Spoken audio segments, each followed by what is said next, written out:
Today we've been talking about how we tackle some of those big social, economic and environmental issues. They're not issues that an individual or a single business or a single organisation is going to be able to solve on their own. So it's imperative that business, government, the third sector, academia all work together in our efforts to solve these challenges. Talking about social, economic, environmental and cultural well-being and redefining value within those parameters, if you like. That really means that we need to be collaborating across a whole range of different sectors, different areas of interest and different areas of expertise. I guess, you know, people say that if you want to go fast, go alone, but if you want to go far, go together. And I think that is a really good phrase to bear in mind when we're talking about creating public value.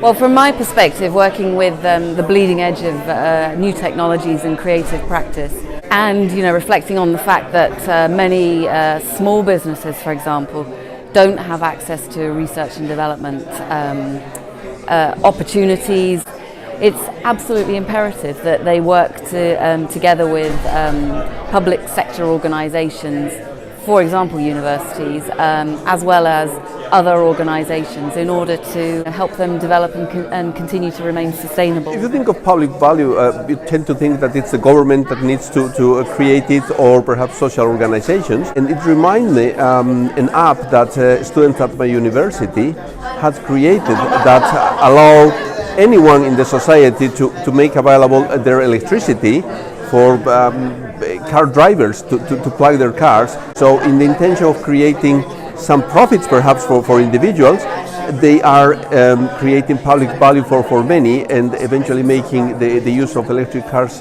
more suitable. So clearly working together you achieve much more than just thinking of your own problems.